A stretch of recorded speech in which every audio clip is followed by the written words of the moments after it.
Today I'm here with Jade Scarfone. She is an amazing, beautiful friend of mine, a content creatrix, virtual assistant, and helps people move from their mundane jobs into finding what lights them up and step from that space of hiding into shining. I love that.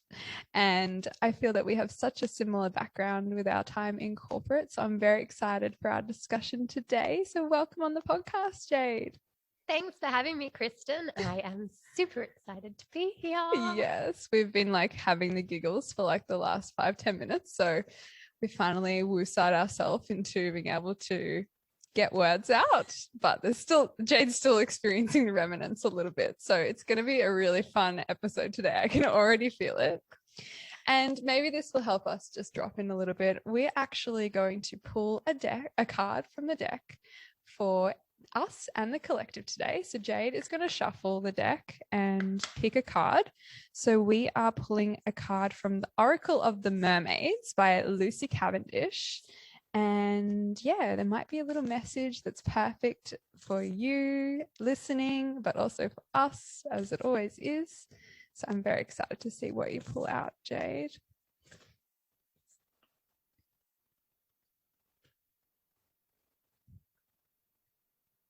She's going into 3 piles and really shuffling this deck, guys. Don't you worry. I have to do it properly. And what have we got? Ooh. Time and Tide, Oceanic Spells and Rituals. What number is that, Jade?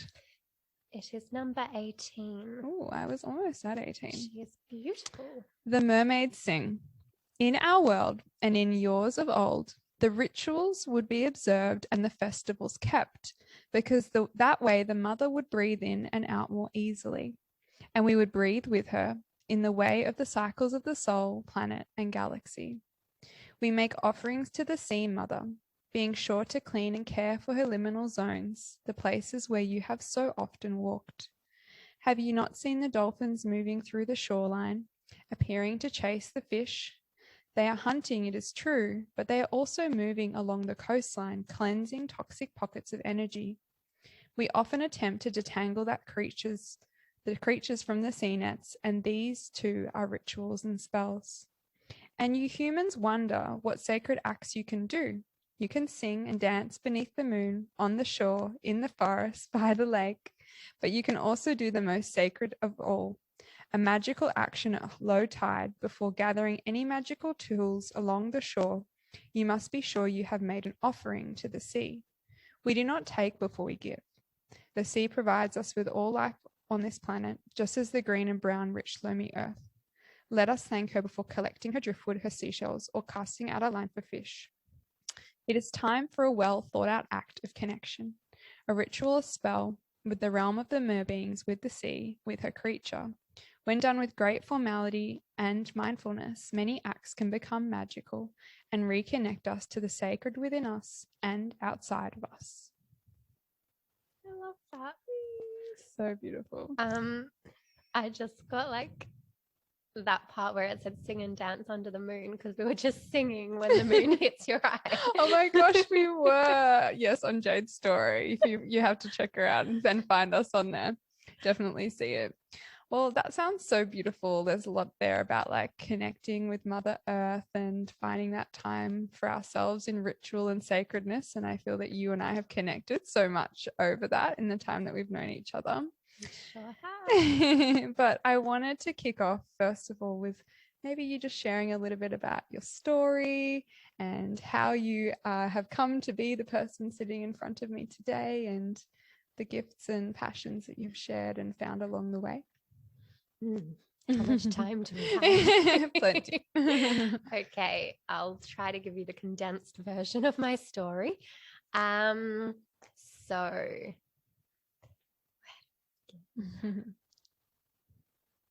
you worked in corporate, didn't you? Yeah, I guess it begins because I have like Italian background, so I grew up traveling a lot from the age of I've had a passport since I was 2 years old. And had always traveled. And then when I was working the corporate world, I worked in banking. I started that job while I was studying at uni. I was studying journalism because I wanted to be a travel writer. And then while I was studying, I just got a job at the bank because my dad was working in banking and it seemed like a good industry to get into because it pays well. And back when you're a young uni student, you want to have money to go out and party and do all the fun things and buy all the fancy clothes. And so to me, that was appealing. So I then finished uni and decided, oh, you know what? The bank pays more. I'm not going to bother getting a job in journalism because I watched all my, what do you call the people you go to uni with? All the other people I studied with, they went out and got jobs and they weren't getting paid anything. And I was like, that's not for me. And they had to go regional and I didn't want to do that. So I was already in the banking system and was getting a really good pay. And so I just started to work my way up that corporate ladder. I was really enjoying that lifestyle of being a super materialistic girl who bought all the designer clothes and went out all the time and got to travel when I wanted. And then I worked up to this really high paying, highly coveted role in the bank where I had company car, laptop, phone. I was getting sent on holidays. I was going to fancy functions, spending all my time out, like just mingling with brokers and really living the high life. But one day I remember I was just like scrolling through social media and I was seeing all of these people talking about living the laptop lifestyle and traveling the world and not having to work for a boss and getting paid to travel. And I was like, that's what I want to be doing. How do you do that? And so it just kept playing on the back of my mind. And then I got to the point where something obviously triggered inside of me to make me start questioning everything about the life I was living. And it actually all was happening because my boss decided to go on a trip that I had worked really hard to get approved for, to go to Vietnam for a conference with my brokers. And he's like, no, management should go, you're not going. And that spiraled everything. The next day, I remember like being inconsolable on my bedroom floor. I'd gotten out of the shower and I was just sitting there naked. I was like, I can't go to work. And my mum found me and she had to call my boss and say I wasn't going in. That led to 6 weeks stress leave. While I was on leave, I discovered an online business opportunity. Within 6 months, I'd quit my job, moved to Bali and started actually living the laptop lifestyle. And yeah, it's been a journey from there. Wow, that's so epic. And I feel like so many people can relate to like almost getting into a situation, they're living the life and there's almost like a level of dissociation with like your true self maybe going on in some cases. And I feel like a lot of people can resonate with, you almost hit that point, you're like, what am I doing? And it probably wasn't even that actual the physical reality of this trip to Vietnam. It was that everything caught up with you in that moment. Do you feel that's what was going on? Yeah, definitely. Like it was, I guess you get all these whispers and messages and you think, this isn't my dream. This isn't what I'm meant to be doing, but you keep ignoring it and you think, well, this is life. This is normal. This is what we're meant to be doing. And why am I being so ungrateful when I've got all this money? I've got what I'm meant to have. This is what society says we're meant to want. So why am I so unhappy? And so I'd constantly talk myself out of it and be like, no, you've got a good life. Looking around my friends, I was earning the most money out of most people I knew. And that was something my mum constantly said to me as well. She'd be like, well, you're earning more than this person who's this age. And like that constant comparison of money's the thing that you define your worth by. And so I always thought, well, that's what life's about. So I should just be happy with that. What do you define your worth by now? Not money. For me, like, obviously money is a byproduct of doing what we love and being able to create a lifestyle we want, but it's not the thing that drives me.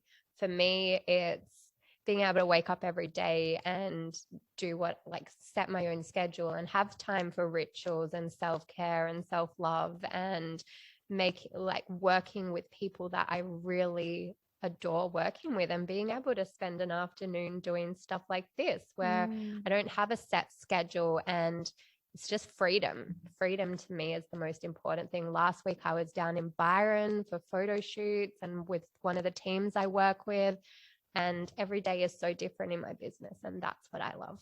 Do you love that spontaneity kind of aspect as well? Yeah. Yes. You thrive on that changeability. Yeah, me too. Yeah, I think that's why you and I like co-working together, because we're often like working on a million different things at once. It's that it thing, seems like, scatty I've got a million sometimes. browsers open. What's that saying? Yeah, like all the tabs. You like close all the tabs down. Yeah. So now you're in a role more working for yourself. You do a lot of content creation online, which is so fun to witness and see. And also, like, I'm always asking you, like, is this good, Jade? Should I be putting this thing out? And you're so supportive of that. So thank you. And I think that you really support a lot of people to really stepping into that, about able to shine in their own self. And I know that's something that really lights you up in what you offer now. So tell us a little bit more about, like, what people sometimes, like, I didn't even know what a virtual assistant was probably before I met you. So maybe you can tell us what a virtual assistant is and like what your day-to-day looks like work-wise. Sure.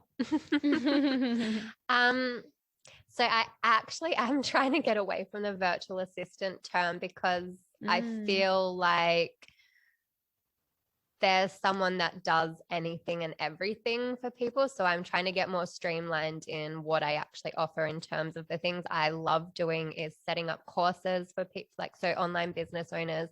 And I mainly work with entrepreneurs that are in like the embodiment and spirituality and yoga and tantra kind of businesses, because that's like, they're the kind of businesses that I see making a difference in the world. So they're the kind of businesses I want to support. And also musicians. I have a very interesting array of clients, which is really cool.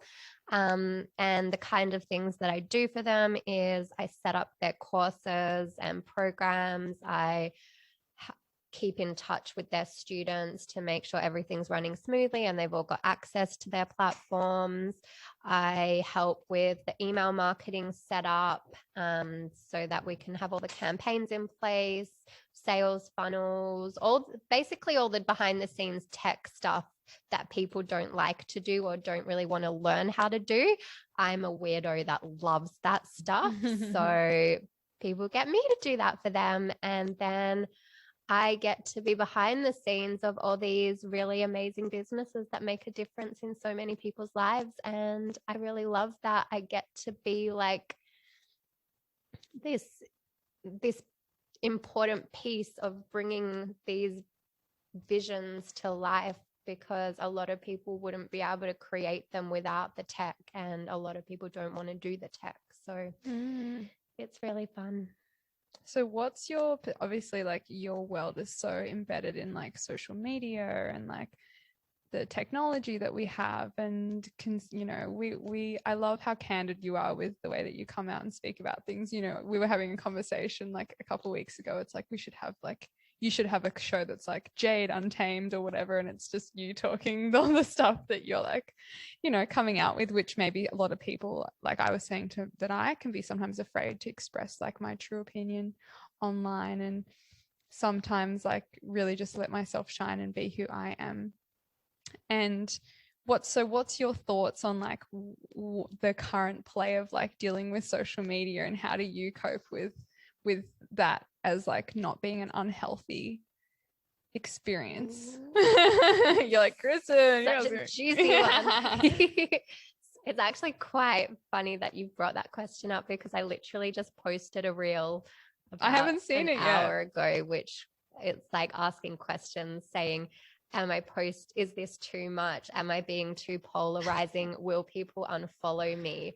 And then the caption I wrote was, if you're asking yourself these questions and the answer is yes, then I would invite you to go ahead and post those things, because these are going to be the things that are going to get you not necessarily the most engagement or likes, but it is going to get you those people that really align with what you're about, and they're going to be drawn to you because you're being authentically you. When we play it safe and we try to please everybody and we try to show up in the, well, this is what everyone else is doing, this is what everyone else is posting, this is what I should post, this is what everyone says we should post, you kind of get stuck in that sea of being the same as everyone else. And trust me, I've been there.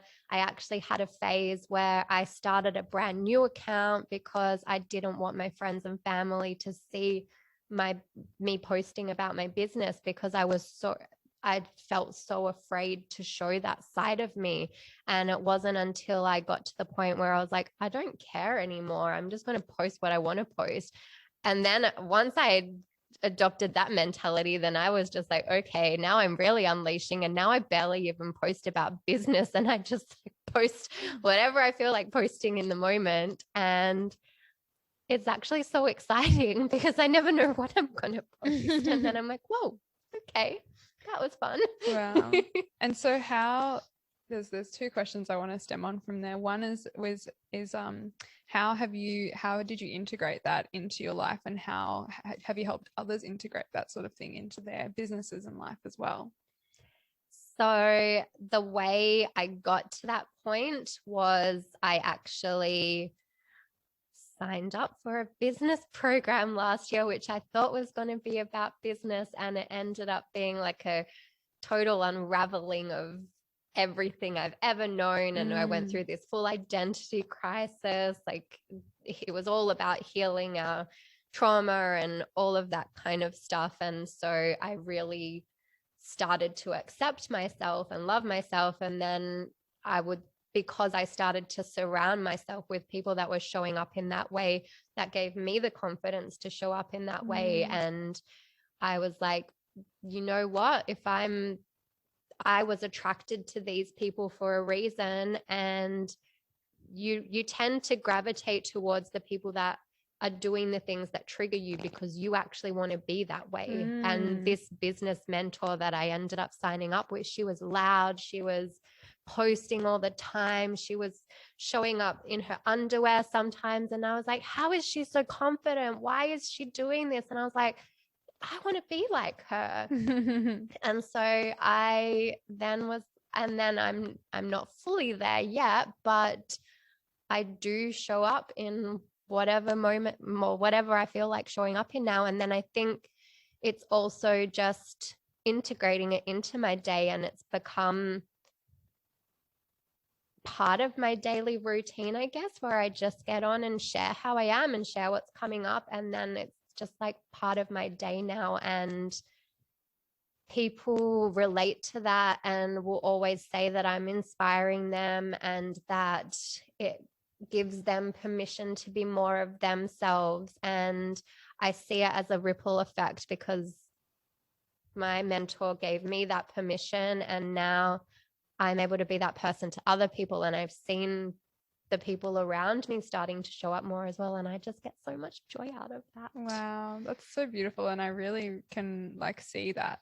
I loved seeing you show up online, and Jade is big on her stories and, like I was saying, on her content. And you showing up as you are in that moment is it is really permissionary. And I really appreciate that. And I'm sure anyone else that's listening and has followed you or hasn't yet will feel that way too. And I really love that mention of when someone's triggering you, it's because you want to be like them, or you want something similar to what they're doing. That's really fascinating to take it into that context.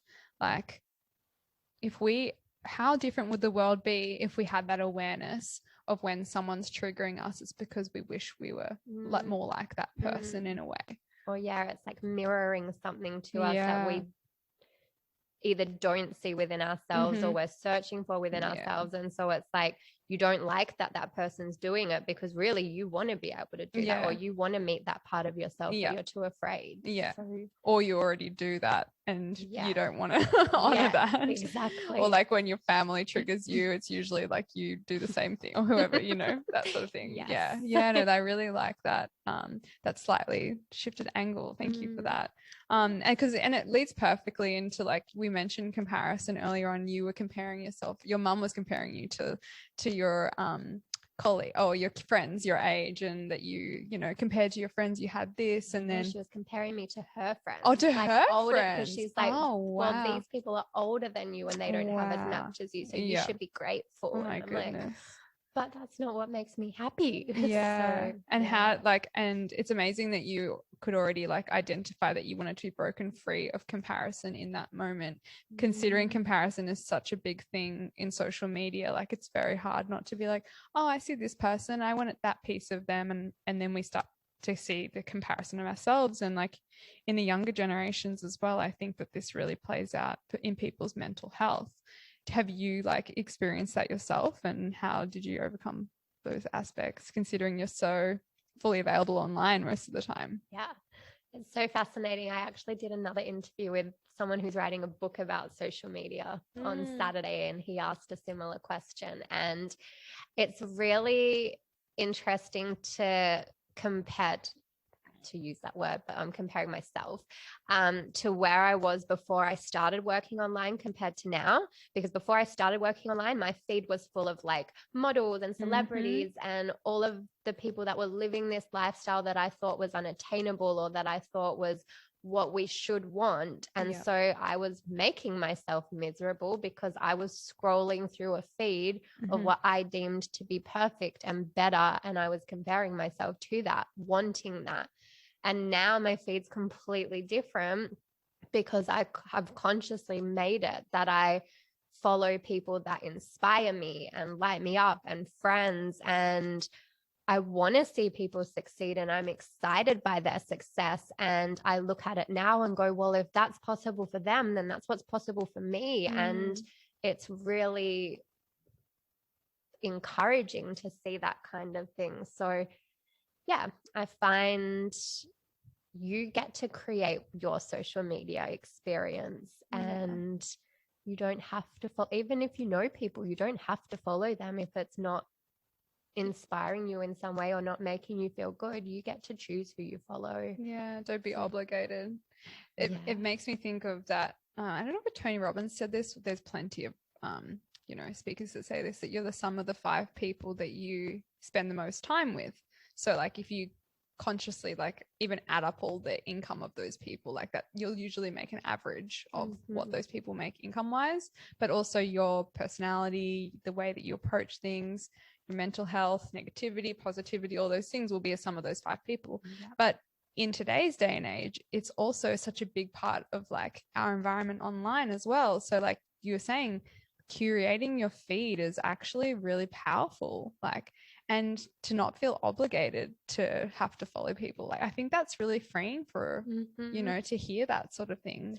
And even on the flip side, you can remove people that would scare you from showing up. I actually saw one of my clients posted something yesterday about one of the best things she did was block her mum, because that was preventing her from showing up in her full expression, because she didn't want her mum to see her in the way she was showing up. And so once she did that, she was releasing that, because then she could do whatever she wanted. And I remember when I first started my business on Facebook, you could make lists where you where you limit what certain people see. So I did that because I didn't want my work people to know I was building a business on the side. But now I'm just like, whatever, everyone can see whatever I post, and I don't care. I've probably revealed things to my mum through social media where I'm like, oops, probably should have told you that in person, but oh well. Yeah, wow.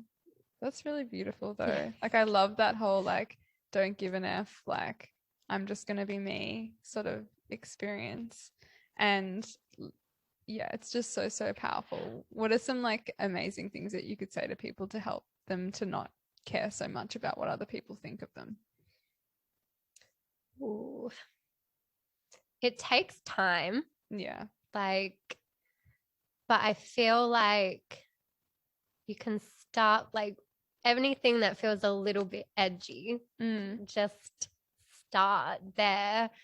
And then once you get past that and you realize you didn't die, you can be like, okay, well, now I can do the next edgy thing. And then you just, once you keep peeling through those layers, it just gets easier and easier. Like, the first super edgy post I wrote was this one about religion, which I knew was going to make all of my family very upset. Your family all Catholic? Yes. Yeah. And I was like, I don't believe in it. And how when we go to school, we're taught that we're not worthy because you go to get the communion and you're literally saying, Lord, I'm not worthy to receive you. And I was like, from a little girl, I was conditioned to believe this. And that's why I've grown up in this. And I remember my dad messaging me and going, you shouldn't post that.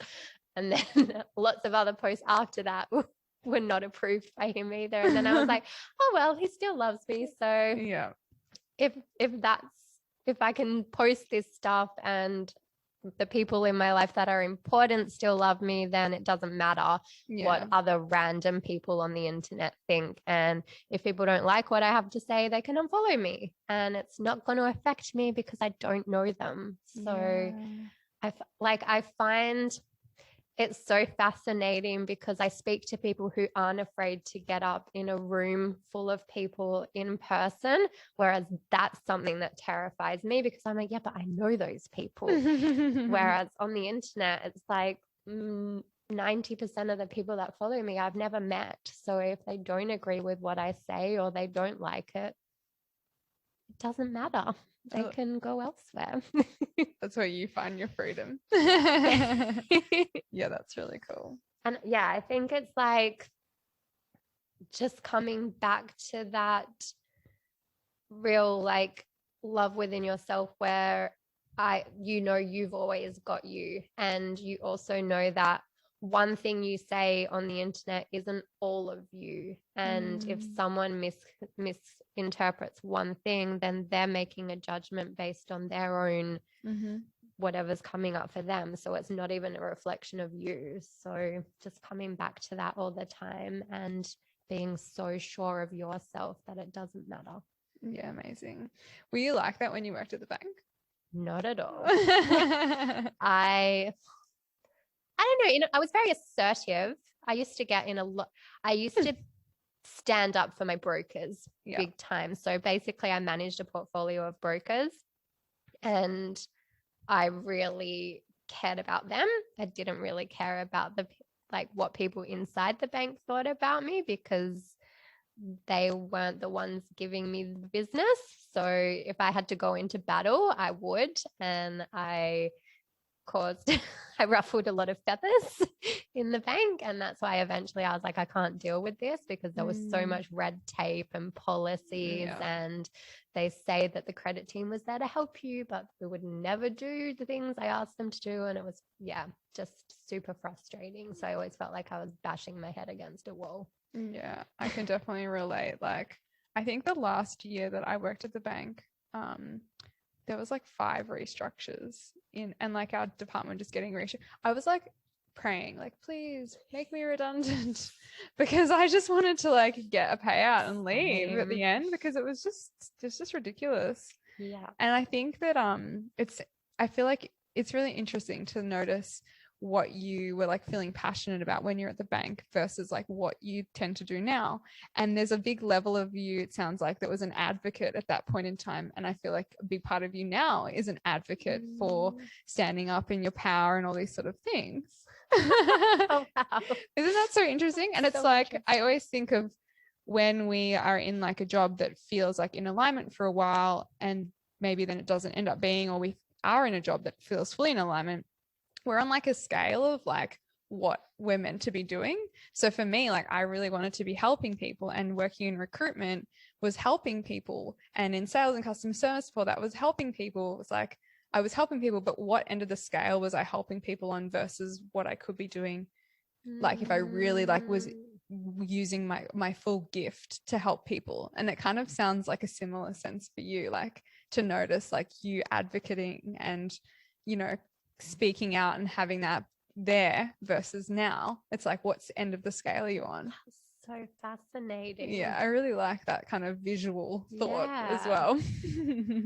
It's so because I've definitely gone down that route of just speaking out and speaking my mind, and it's been interesting to see how it's impacted people over the last year. Like relationships and friendships have just dropped away because I started to really own my voice and be like, well, this is what's true for me, and people didn't necessarily like that or agree with it. And I've probably softened in my approach as well since last year. Like last year I was just full like, this is what I believe and that's that, and not really open to other people's perspectives. Whereas now I'm like, okay, let's take a step back and be a bit more open-minded, but still staying true to what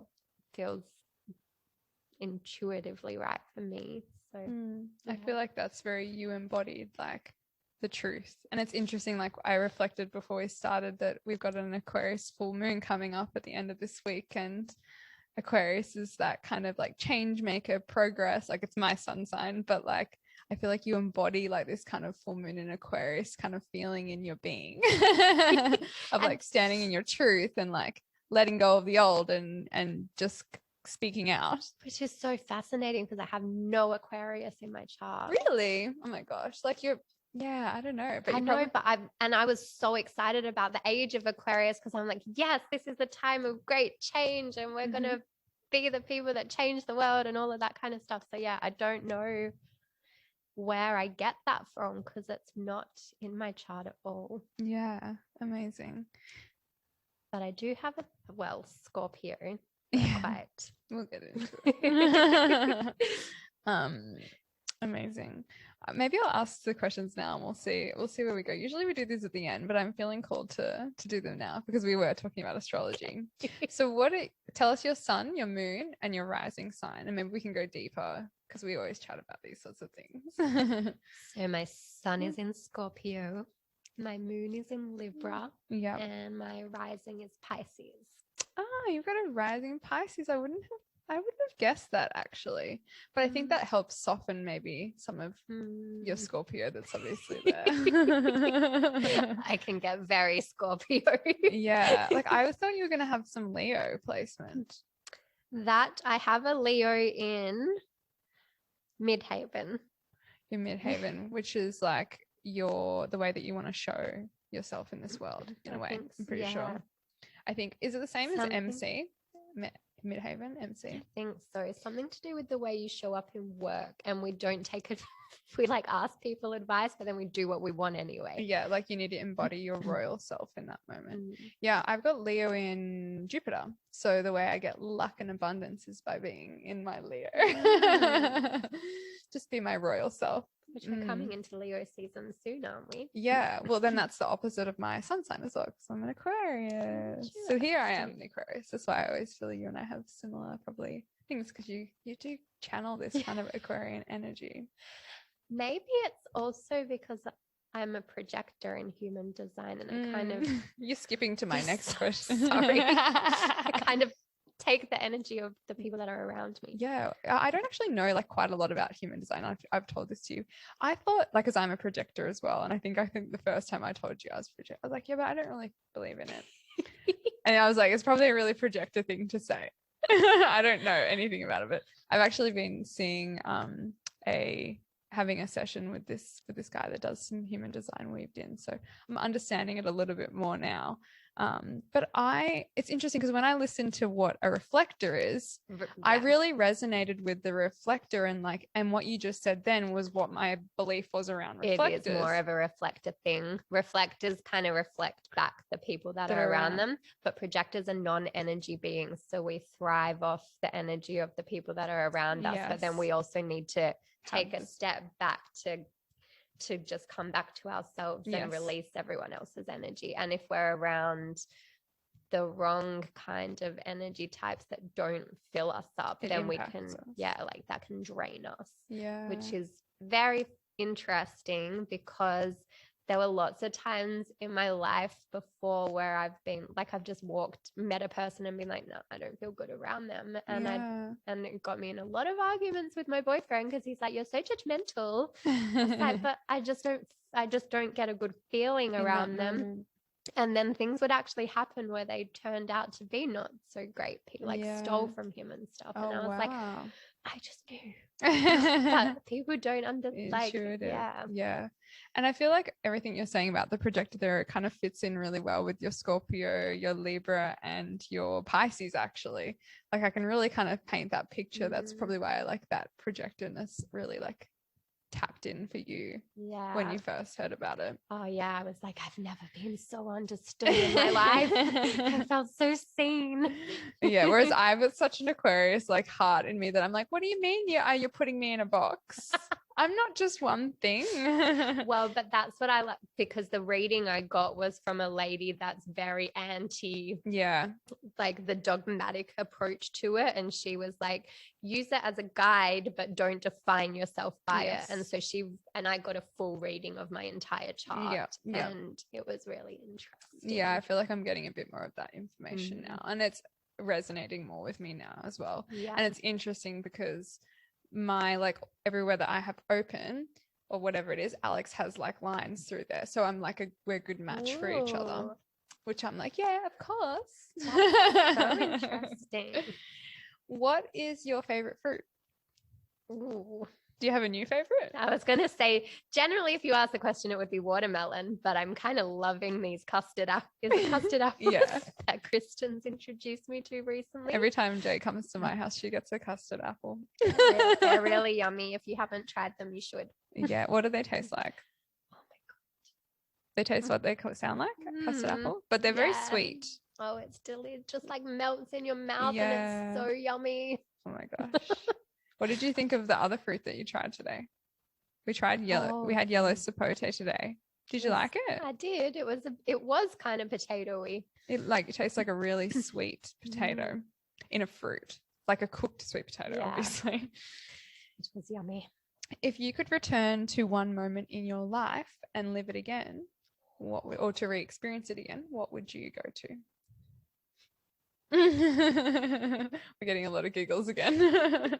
I was like, can I say this? Of course, you can say whatever you want. Even if it's Scorpio related. It's not Scorpio related, but it's psychedelic related. Yeah, that's fine. We can go anywhere here. So it was my first experience taking acid. And it was like this full out of body moment where I was just like, I could see myself floating through the sky. We were like camped in these sand. Oh my God, I'm losing my voice. Sorry.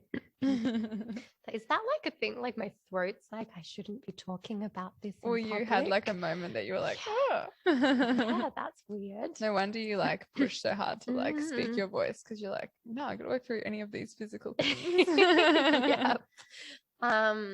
So yeah, it was like, I just remember we were in these like right out in nature in the middle of nowhere, camped in these sand dunes, and I was just staring at the stars all night, and there was just colors all around, and there was shooting, and I was just like, this is what like all that higher consciousness and stuff. I was like, this is what it's meant to be like. And I've had other psychedelic experiences since then, but it's never been as intense because I've always been like, that's what I want to experience again. Oh, so you're putting an expectation on it.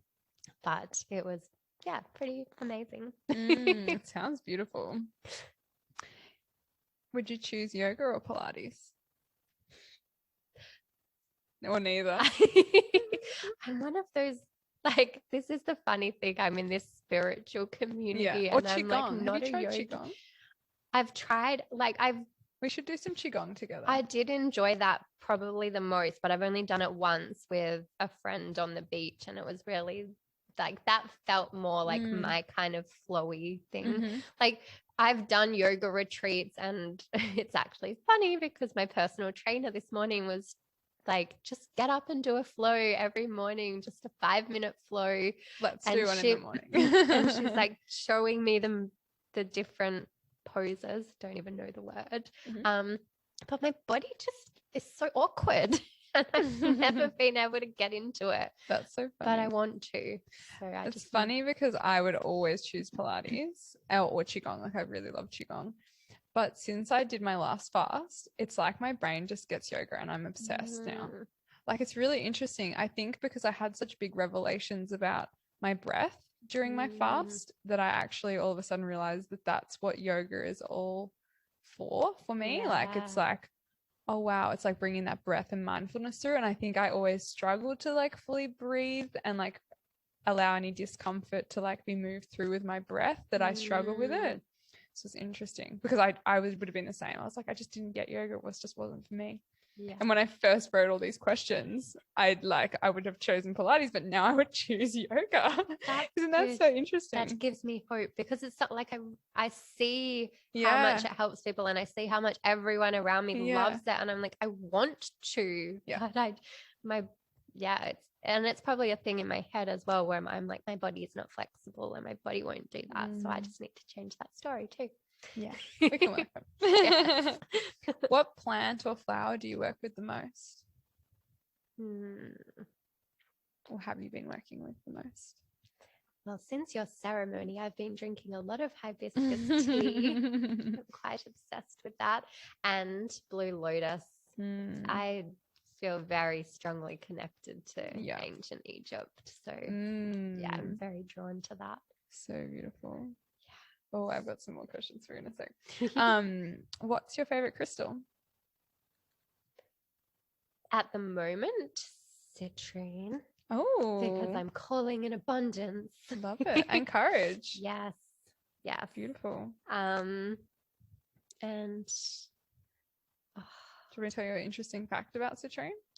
Yes, citrine is actually amethyst that's been in the ground for longer and it's been heated up over time. So what can happen with a lot of citrine that we buy commercially is that it's amethyst that has been put in a kiln and created into citrine.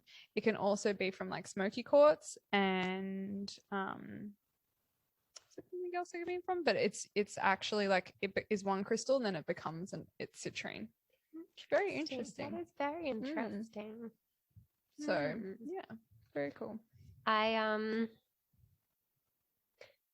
haven't had access to my crystals for a while because they've been in storage. So I'm like, I can't really picture the ones I've got. Have you got malachite on as well? Oh yeah. I may have gone on a little shopping spree at a crystal place on Sunday. Take me there. Sacred markets. So nice. Next time it's on. Do you have a spirit animal that you connect with? Or if you were an animal, who would you be? I've always said since I was a kid that I'm coming back as a cat because they have the best lives. Yes. Yeah, you do have very cat energy. Have you connected with like Syrian kind of galactic energy before? No. I was always more drawn to Pleiades. Yeah, I feel you with the Palladian stuff. I feel like I'm very Palladian too. Anya and I spoke about this on our podcast. But we were talking today about Lemuria and Atlantis and Avalon, and you mentioning ancient Egypt. I was like, maybe we can just explore this a little bit. So tell me, like, because you've done the quiz as well. So what's your main? Are you more like, obviously we usually have all three when we connect, but do you connect with one the most? It's so interesting because I like, as soon as I picked up the book, I was like, it's going to be Atlantis, definitely, because I've always like, that's the one I've always known the most about, and that's the one I've always heard of and researched. And then when I did the quiz in the book, it was mostly Lemurian and then Avalon and Atlantis last. So yeah, I'm the same. The book is called The Lost Lands by Lucy Cavendish as well. We're on a Lucy Cavendish trend today. But I resonate with that too. But it's interesting because Atlantis is kind of like the Aquarian age previously, in a sense, because it's all of that. We're living in like a new Atlantis right now with our technology and like how we have like pretty much everything in our fingertips. We can create really anything we want. we're actually living in like this new version of Atlantis. But with that, the negative side of Atlantis is also still playing out in a way. And that's like this new paradigm shift that we're moving towards. But Lemurian's the best one. Okay. That's my favorite. I'm still learning about it. I've started reading this book that Kristin lent me, and it's really great. Yeah. I love Lemurian because it's well, I read that book when I first came out of my first water fast, and I was still at the fasting center, and obviously I'd just gone through this huge initiation with water, and I was transitioning to eating a more raw diet, and they ate a more raw diet based off this information in her book, and they were like water beings, and I started getting all these like downloads and visions about like having like blue skin and like all of this sort of beautiful like, and they kind of look very Pleiadian when you look at pictures of Lemurians. So yeah. Ooh, I'm excited to read more. Amazing. So maybe we can just pick up those 3 takeaways that obviously I feel like you have some good points to help people to step into shining a little bit more. My understanding of what they would be is don't give a stuff what anyone else thinks, and just say what you want to say and be authentically you. And when you're in that authenticity, you'll attract the right people for that as well. Curate your feed and your environment so that you can become who you want to be, not who everyone else is deciding you to be. Do you have a last one? A tip for shining? Oh gosh.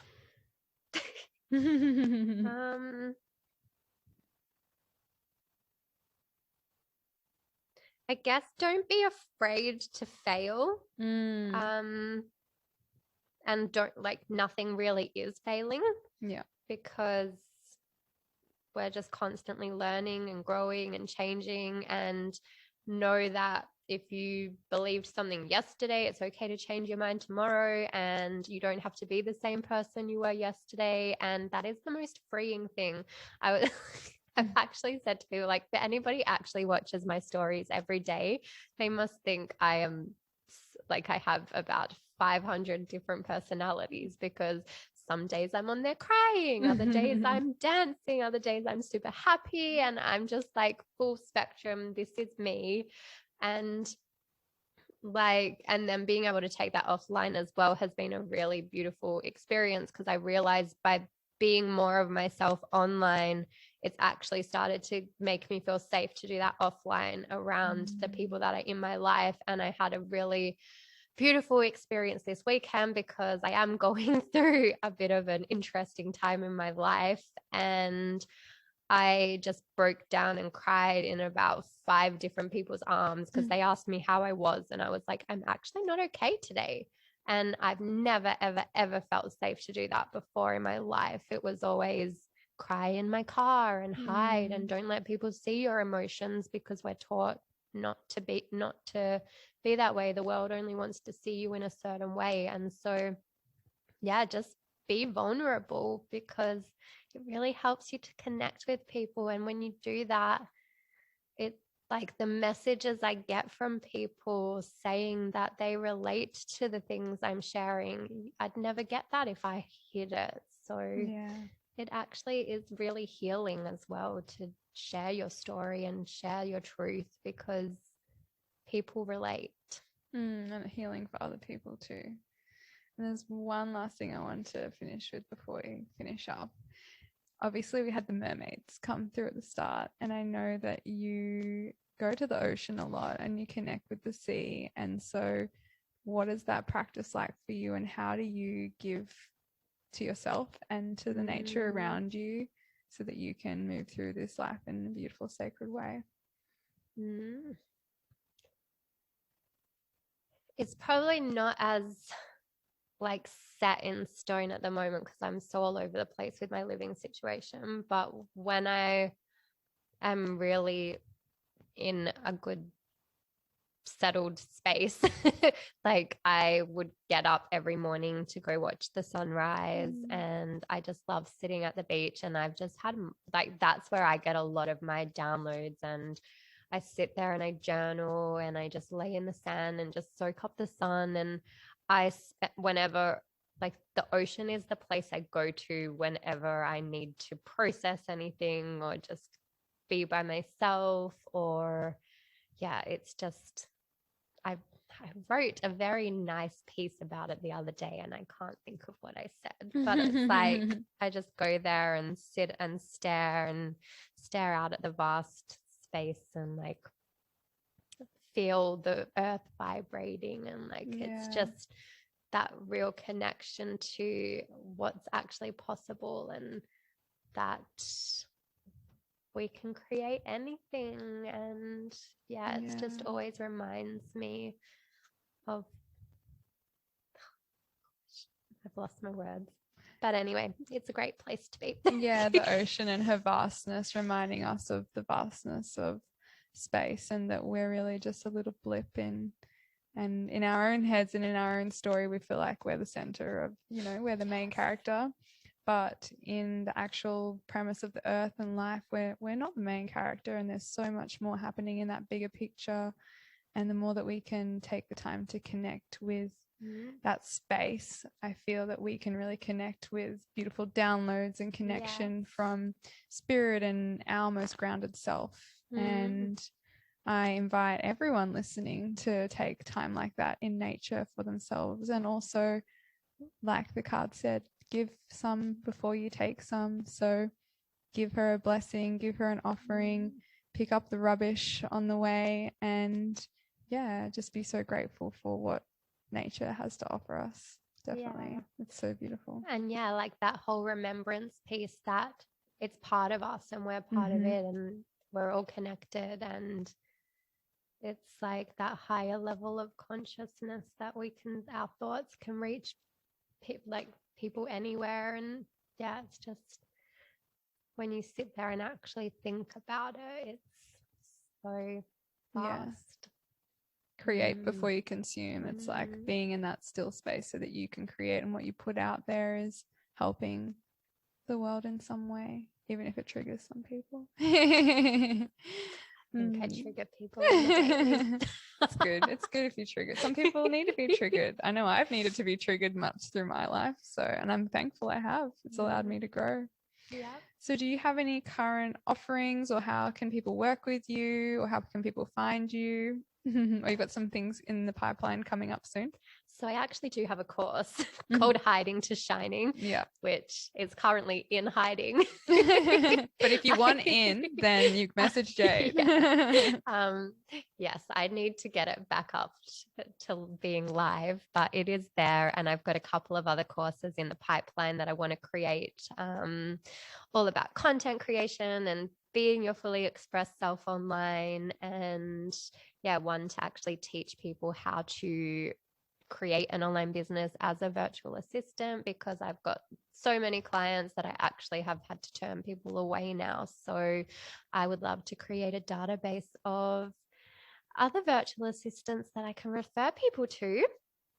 And mainly just find me on Instagram. That's where I'm the most active, and that's where I do the most stuff. And you will see all parts of me, as we have spoken about. All parts of you that are beautiful. So I'll put in the show notes her Instagram handle, but it's just Jade Marie Scarfone, but we'll put the spelling down in the notes so you can have a read. You can find her there and see her beautiful smiling face. And all crying, smiling usually as well. And thank you so much for coming on the podcast today, Jade. It's been a pleasure. Thank you for having me. I think this is one of my favorite ones. Oh, thank you. I feel so grateful. And Jade is having a sleepover at my house tonight, so that's why I was saying we can do yoga and stuff in the morning, but you don't really care or need to know that, so I'll let you have a beautiful day.